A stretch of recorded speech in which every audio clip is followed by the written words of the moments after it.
Every nightmare in Harrow Creek has pointed toward one place: the house, the witness, the sheriff, the boy in the corn, the voices under the floors, the tunnels carved long before the first settlers arrived.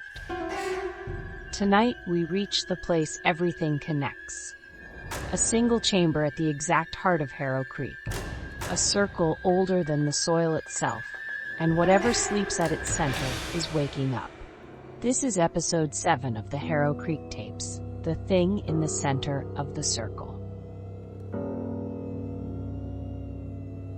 3 days after the sinkhole incident, a second collapse opened behind the abandoned Briar Farm silo. This collapse was different. The ground didn't cave downward, it pulled inward, as if something beneath the farm had taken a deep breath. Investigators found something wedged between two slabs of split stone: a flare gun, a torn radio headset, and a small waterproof notebook. The notebook belonged to volunteer firefighter Noah Pierce, the man swallowed by the tunnels in episode 6. Most pages were smeared with mud and dried blood. But the last page was readable. I heard the boy again. He's leading me to the center. If anyone finds this, don't follow the knocking. It's not him. At the bottom, in shaking handwriting, coordinates. Exact coordinates. The same coordinates Officer Rourke sketched deliriously in her hospital room. The center of the circle.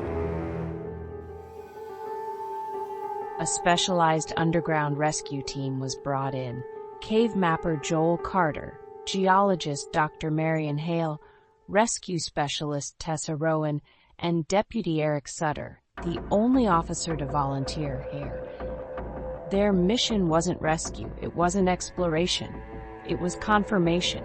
Does something exist beneath Harrow Creek? The footage you're about to hear was taken from Joel Carter's helmet cam, the last footage he ever recorded.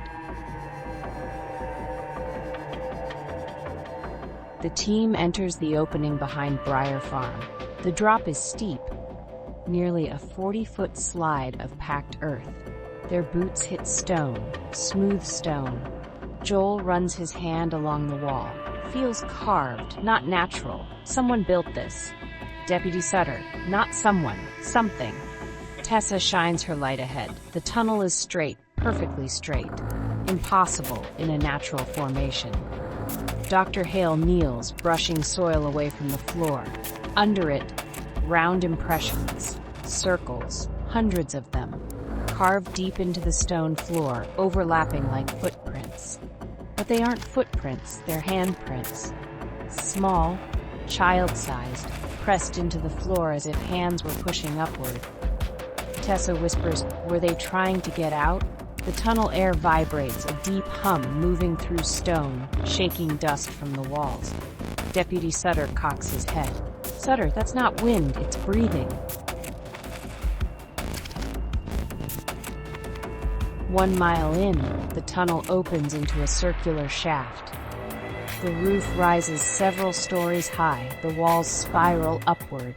Joel shines his light on the center.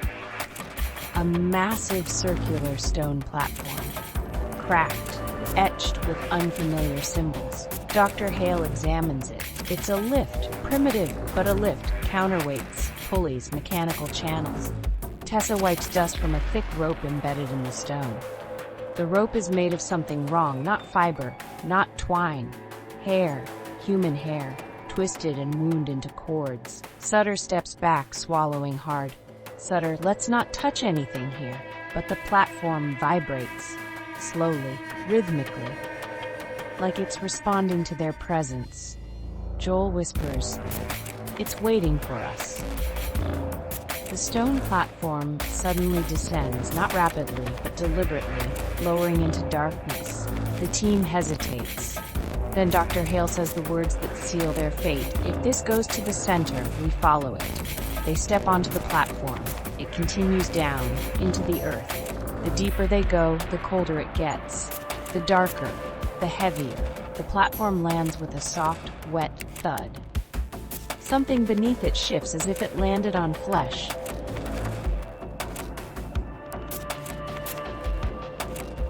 Their lights flicker on. The chamber is enormous, circular, perfectly symmetrical, walls rising farther than their lights can reach, and lining those walls are faces. Thousands of them.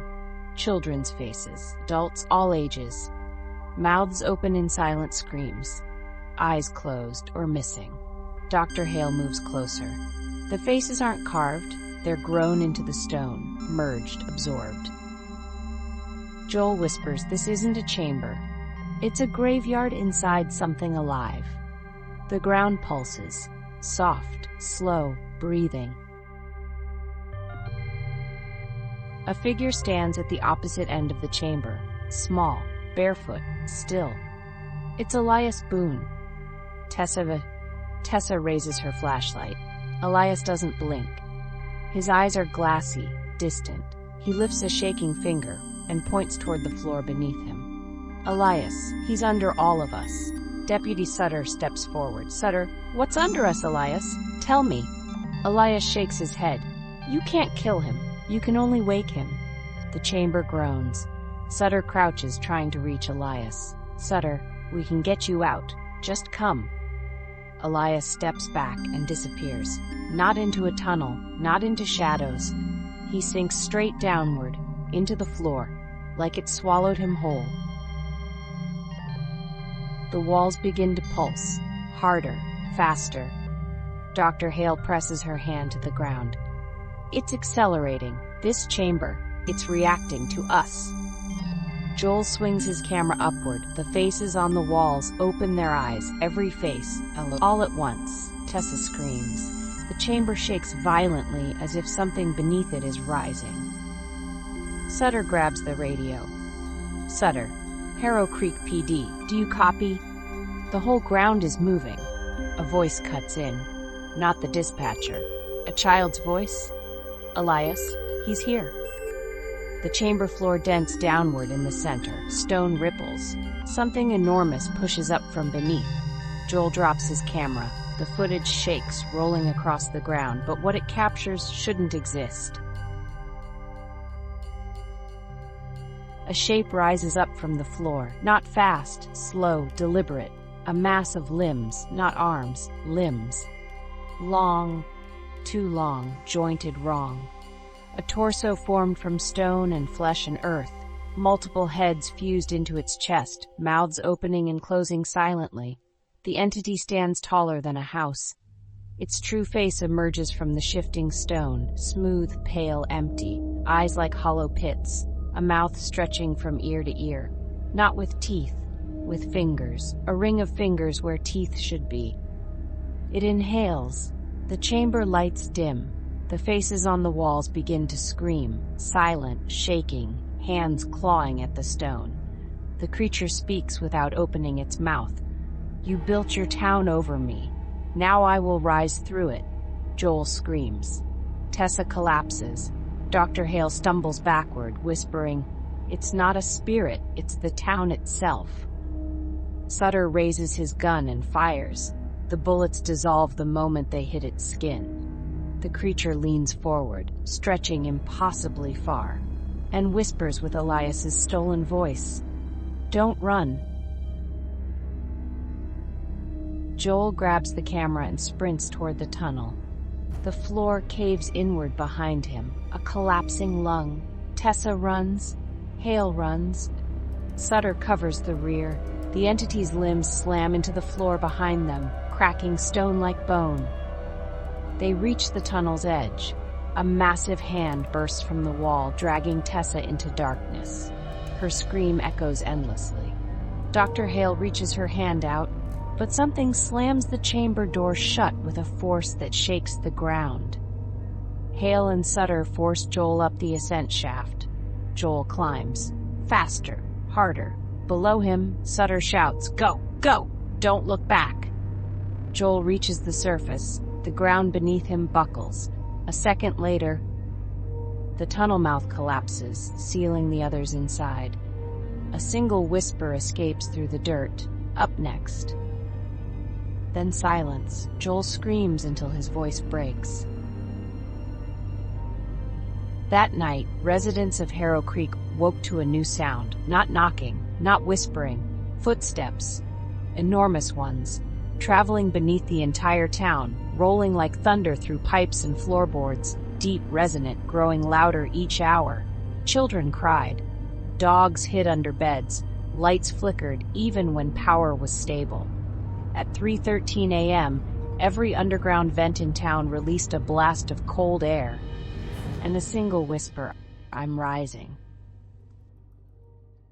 The nightmares in Harrow Creek were never random. The sheriff, the boy, the house, the corn, the floorboards, the tunnels. All of it was pointing to one truth. There is something under Harrow Creek. Something enormous, ancient, alive. It has tasted voices, it has taken children, it has absorbed the dead, it has watched from below for decades, and now it is stretching, preparing, awakening. This was episode 7, The Thing in the Center of the Circle. And the next tape marks the night Harrow Creek finally breaks open. Lights off, volume up, and listen carefully to the floor beneath you, because from now on, it listens back.